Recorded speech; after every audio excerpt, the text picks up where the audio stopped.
What would you do if you woke up tomorrow and had $500,000 in your bank account? New car? New apartment? Maybe finally post that flexin' photo on Instagram. Most people would. And that is exactly why most people lose it all. Hey everyone! Welcome to Wealth Nation, where we break down the money moves that actually work, so you can build a life you don't have to escape from. I'm Host, and today we're talking about something that wealthy people have known for decades, but nobody talks about openly. It's called stealth wealth. And my guest today, Lauren, learned this lesson the hard way. Lauren, welcome to Wealth Nation. Thank you for having me. I'm a little nervous to talk about this honestly, but I think people really need to hear it. That's exactly why we do this. Don't worry, we're going to go through the whole thing together. But first, let me ask you something directly. How much did you lose? About $180,000 in less than 2 years. $180,000 in 2 years. Yeah, and the worst part? It wasn't bad investments. It wasn't a scam. It was people. People I knew. Okay, so let's back up. How did you come into this money in the first place? My grandmother passed away when I was 27. She had a small home that she owned outright and some savings. Nobody in our family really knew how much she had. When everything was settled, my share came out to just under $200,000. Wow. And what was your first reaction when you found out? Honestly, I cried. I wasn't thinking about money at all. I was grieving. But then a few days later, when the reality hit, I was like, okay, this changes everything. I can pay off my student loans. I can finally breathe. That makes total sense. So what did you do first? I paid off my student loans, about $34,000, which felt amazing. And then I made the mistake. You told people. I told everyone. I was excited. I told my best friend. I told my sister. I told my coworkers. I even kind of mentioned it in a group chat. And how quickly did things start to shift? Within a week. Literally within 1 week, my phone was blowing up. Friends I hadn't talked to in years. My coworker pulled me aside and told me about her landlord situation. My cousin texted me asking if I could help him out with a business idea. And these were people you trusted? People I loved. That's what made it so hard. You can't just say no to your cousin, right? You feel guilty. You feel like you're being selfish. And this is exactly where stealth wealth comes in. Did anyone ever sit you down and explain what actually happens to people when they suddenly come into money? No, nobody. Not a single person. That's the gap, and it's a dangerous gap. According to the National Endowment for Financial Education, roughly 70% of lottery winners end up broke within a few years. 70%! But it's not just lottery winners, it's inheritance recipients, lawsuit settlements, bonuses.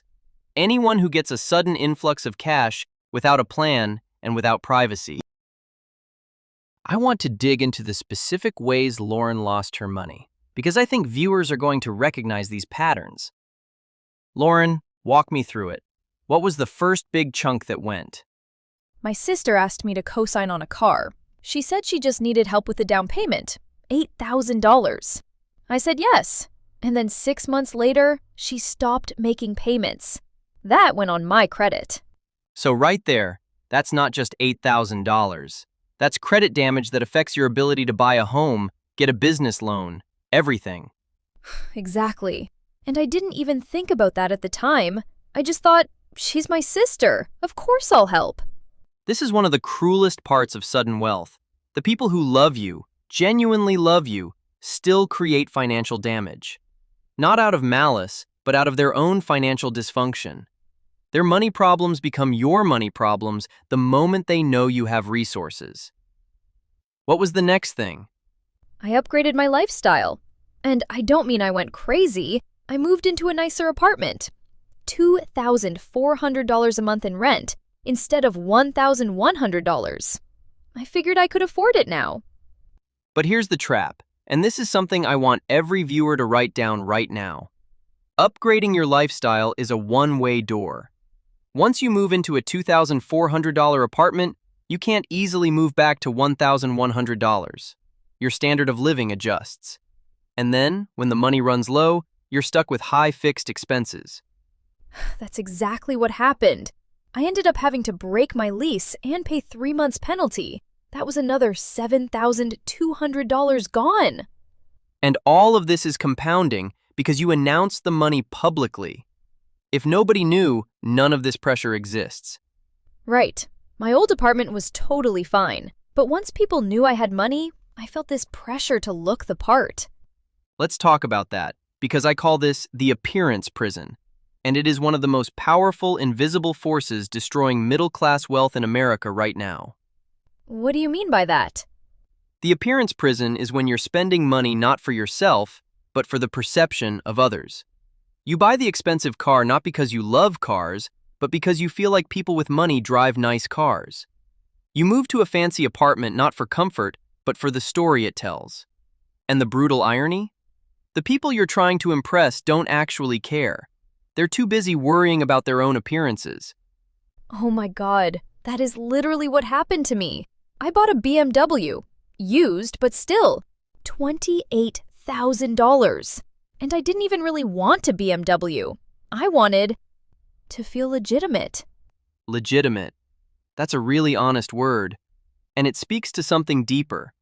A lot of people who come into sudden wealth, especially from backgrounds that weren't wealthy, feel like they have to prove it's real. Like they need external validation that they actually have money. Yes, 100%. My family didn't have much growing up, and suddenly having $200,000 felt weird. Almost like I needed to spend it to confirm it was real. We're going to come back to that psychological piece because it's huge. But first, Lauren, I want to ask about the business deals, because I know that's where a significant chunk went. Yeah, 3 of them. My cousin's landscaping business, $15,000. My friend's food truck, $22,000. And a real estate deal with someone I barely knew, $40,000. Wait, $40,000 with someone you barely knew? He was a friend of a friend. He had this pitch about a rental property in Atlanta. Showed me spreadsheets, projections, the whole thing. And because I'd already given money to people I trusted and it went bad, I actually thought a business deal with a stranger might be more professional. More legit. And what happened? The deal fell through. He said the property had title issues. I saw maybe $4,000 back. The rest was gone. Okay, I want to shift gears because I don't want this to just be a cautionary tale. I want to talk about what the right move actually looks like. And it starts with understanding stealth wealth as a strategy, not secrecy for its own sake, but as a form of financial protection. I wish someone had told me this before. Like, is it actually okay to just not tell anyone? Not only is it okay, it's optimal. Let me give you a framework. There are 4 layers of stealth wealth. Layer 1, behavioral stealth. This is how you spend. Wealthy people who maintain their wealth tend to live below their means. They drive practical cars, live in reasonable homes for their income level, and don't broadcast purchases. You've probably heard of Warren Buffett still living in the house he bought in 1958. That's behavioral stealth. But doesn't that feel limiting? Like you work hard for money and can't enjoy it? Great pushback, and the answer is no. Because stealth wealth isn't about deprivation, it's about intentional spending. You can absolutely buy quality things, travel, invest in experiences. You just don't broadcast it. There's a massive difference between spending on what genuinely improves your life versus spending to perform wealth for others. Layer 2, social stealth. This is managing who knows what. And the rule is simple. The fewer people who know your financial details, the better. Not because people are evil, but because money changes dynamics. Even with people who love you. I learned that the hard way. My best friend and I actually stopped talking for almost 8 months because of money stuff. She felt like I didn't trust her when I wouldn't lend her money. I felt guilty. The whole thing was a mess. And that's so common. Money becomes a test that most relationships weren't built to handle. By keeping financial information private from the start, you protect those relationships. They stay authentic. Your friend likes you for you, not because you might be a financial lifeline. Layer 3. Structural stealth. This is the legal and financial architecture side. Trusts, LLCs, proper estate planning. The wealthy don't hold assets in their own name directly. They use structures that provide privacy and protection. A good estate attorney and a fee-only financial advisor are the first two calls you make when you come into significant money. Before you spend a single dollar. I didn't do that until it was too late. I finally got a financial advisor at the 14-month mark, when I was already in trouble. And that's the reality for most people. They don't know to get the professionals first. They think they have time. They don't. The first 90 days after receiving significant money are the most dangerous. Layer 4. Psychological stealth. This is the one nobody talks about. It's about managing your own internal response to having money. Because sudden wealth is actually psychologically disorienting. Studies from the American Psychological Association show that sudden wealth recipients often experience anxiety, guilt, and social isolation, not happiness. That was me. I felt guilty every time I spent money on myself. But I also gave it away to everyone around me trying to feel less guilty. And then I felt resentful that it was gone. That guilt-giving cycle is real, and it's deadly for your finances. Psychological stealth means getting comfortable with having money before you do anything with it. Some experts recommend a 90-day spending freeze when you receive a large sum. Keep it in a high-yield savings account, don't make any major decisions, and just let yourself get used to it. I could have really used that advice. Lauren, I want to do something that might be a little painful, but I think is important. Let's look at what that $180,000 would be worth today if it had been invested instead of spent. Oh no. I'm not trying to be harsh. I'm trying to illustrate compounding for everyone watching. So $180,000 invested in a total stock market index fund, something like VTI, with historical average returns of about 10% annually. In 10 years, that's roughly $467,000. In 20 years, over $1.2 million. In 30 years, which puts Lauren in her late 50s, we're talking $3.1 million. I know. I've done that math. It's devastating. But here's what I want people to take from that. Not devastation, but motivation. Because Lauren, you still have what? About $20,000 left? About $18,000. Yeah. $18,000 invested today, left untouched for 30 years at the same rate? That's over $300,000. The game is never over. The difference between where you are now and where you could be is simply changing the behavior. That's actually really helpful to hear. Because sometimes I feel like I blew my one shot. You didn't. And the principles we've been talking about today apply to a $5,000 tax refund just as much as a $500,000 inheritance. The wealth you quietly build over 20 years of consistent, unannounced saving and investing will outperform any windfall you receive and immediately broadcast. All right, let's make this actionable. For anyone watching who has money coming in, a bonus, an inheritance, a settlement, here is the exact playbook. Step 1. Tell no one. Immediately, this is the non-negotiable first step. Before you even verify the funds are cleared, you make a decision.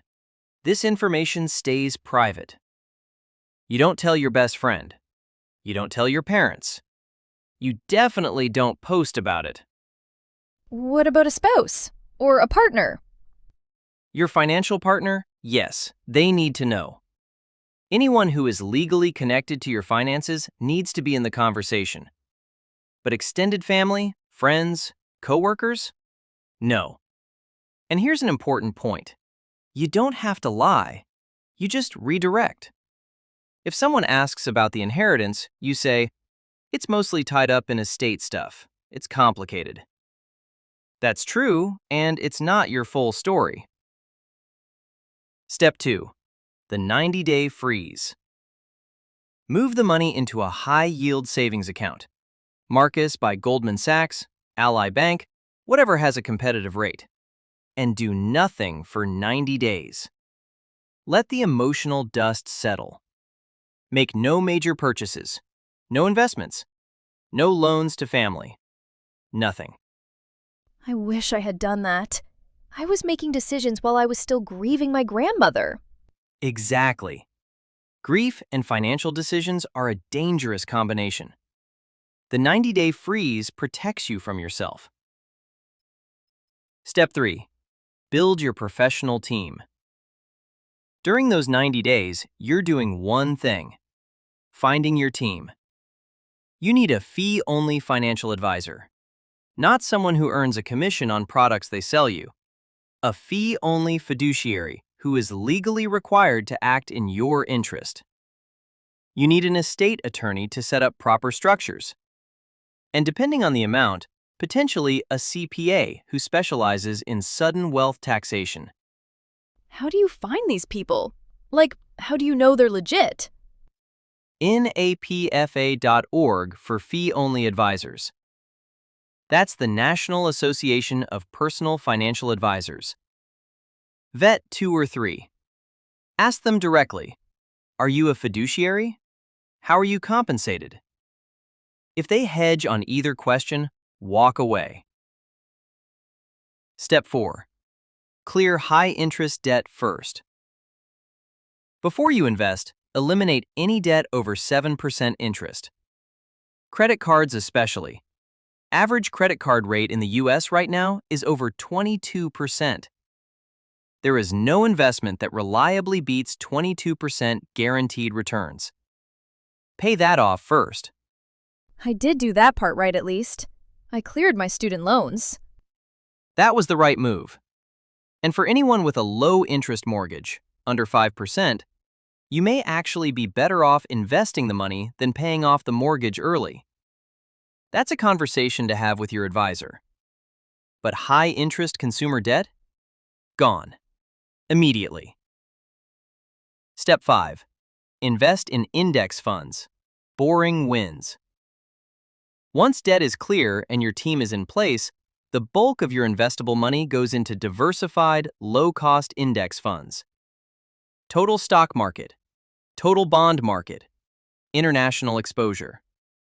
You're not picking stocks. You're not investing in your cousin's business. You're not doing crypto with more than 5 to 10% of your portfolio, if at all. That sounds almost too simple. That's the point. Simple is boring. Boring compounds. Exciting usually just means expensive. The investors with the best long-term returns are consistently the ones with the most boring strategies. A Vanguard target date retirement fund requires approximately 0 decisions and historically has outperformed most active managers over 20-year periods. Step 6. Buy back your time, not status. When you do spend on yourself, and you should, money is meant to improve your life. Spend on things that give you back time, or health, or genuine experiences. A cleaner once a month. A better mattress. Travel that actually means something to you. Not a BMW to impress people at a stoplight. I'm selling the BMW next month. I already decided. Good. That's the mindset shift. Wealth is freedom. It's the ability to wake up and decide how you spend your day, not the ability to signal to others that you're doing well. Lauren, I want to come back to something you said earlier. Feeling like you blew your one shot. How are you really doing with this? Honestly, some days are harder than others. I spent a lot of time being angry at myself. And then I realized the anger wasn't helping. I made the mistakes that most people make because I didn't have the right information. That's not a character flaw. That's a knowledge gap. That's a really mature way to frame it. I'm a work in progress, But I'm now maxing out my 401k contribution at work, have got my emergency fund in a high-yield savings account, and I just set up automatic investments into an index fund. It's small right now, but it's consistent. Lauren, that is stealth wealth in action. Nobody at your job knows you're doing this. Your friends aren't watching your brokerage account grow. It's quiet, it's consistent. And 20 years from now, you will have more financial security than people who made 5 times your salary and performed it all on social media. That actually feels freeing. Like I'm finally doing something for me, not for the version of rich I thought I was supposed to be. Lauren, this has been such an honest and important conversation.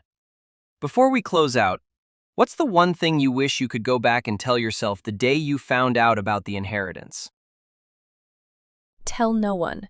Just tell no one. Sit with it. Figure out what you actually want your life to look like, and then build quietly toward that, with people who actually know what they're talking about. That's it. That is the entire episode. Let me summarize for everyone watching. Number 1. Privacy is a financial strategy, not paranoia.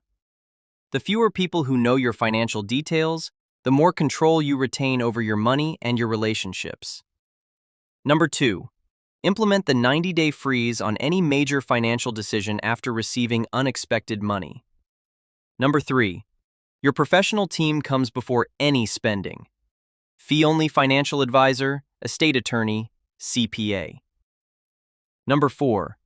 Clear high-interest debt first, always. Number 5. Invest in boring, diversified index funds and leave them alone. Number 6. Spend on time, health, and genuine experience, not status. And number 7. Wealth is freedom. It's not a performance.